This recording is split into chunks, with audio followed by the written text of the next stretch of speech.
This college football offseason, everything that we've only heard about has been the transfer portal. Some people like it, some people hate it. I'm here to tell you my thoughts on it. Personally, I'm not a big fan of the transfer portal. I'm a big believer in when you commit to a school that you should stay there and you should just beat the guy in front of you, and that it's okay if you don't go to the draft the first year you're eligible and you wait till your senior or your redshirt year if you're a fifth year, something like that, make it happen. I'm a big fan of players being immediately eligible to transfer. I think that's great because a lot of situations it makes a lot of sense for a player to transfer, like Caleb Williams transferring and a lot of other Oklahoma players have transferred. Yeah, I know Caleb and a couple other guys went to USC from Oklahoma to USC. Your coach leaves. He's the guy that came to your house. You're on your when he went to visit you, convinced you to come to this program. He took a better opportunity for himself. Why not go ahead and follow him? That is a genius idea.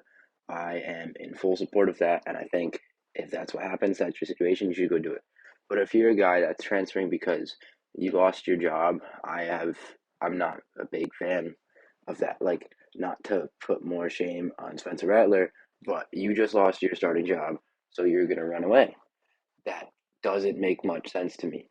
Like, you committed to the school for a reason because you want to come and play, but since you got beat, you're gonna run away from the school and you're gonna not hurt. I mean, I guess it's kind of hurting the school to leave.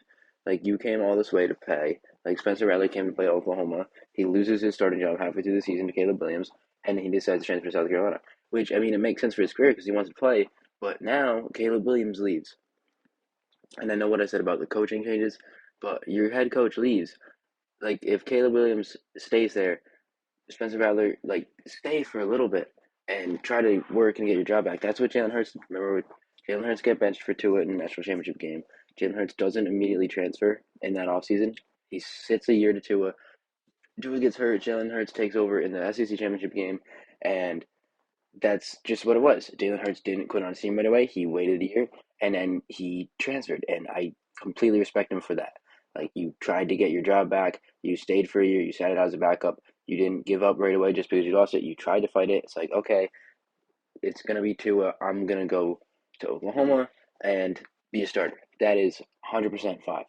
Like, give it some chance. Like, Quinn Ewers is another example. He's going to be great at Texas. I really think he's going to be. But you graduate early to get to Oklahoma or to get to Ohio State. It's great. Cool. Good for you. You get to Ohio State. You get all this money. But since CJ Stroud turns out to be really good, better than you thought it was, you thought you could beat him out. You can't beat him out. You're just going to run away. Like, it doesn't make sense to me, man. So many kids are doing this. Like, just sit a year, compete, get better, play against the practice squad, and then when your time's there, take do it. Be the guy. Prove that you should have been starting last year. That's the way college football's been for so long. So many guys sat a year, and like Trevor Lawrence, for example, Kelly Bryant leads Clemson to the college football playoff. They lose. They lose to Bama in the first round, right? Trevor Lawrence comes in as a five-star freshman. Kelly Bryant's still a starter. They slowly work Trevor in blowouts, and then Trevor takes over. He beat Kelly Bryant out for the starting job. Kelly Bryant took his team in the college football playoff. They were top team in the nation. Trevor Lawrence comes in, beats him out, earns the starting job. That's the way it should be done.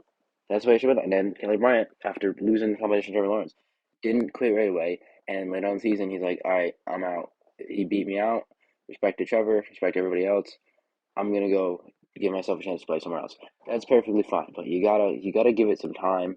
You can't just leave right away. And I feel like these guys are making too quick decisions.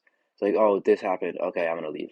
I feel like these guys are making too quick decisions. It's such a big decision. They have 4 years college football, and you're just changing it. So like, you put so much time into going somewhere, and then you leave faster than that. I just think it's the wrong way to do it, and I just think there should be some sort of limit on the amount of transfer that's happening in college football.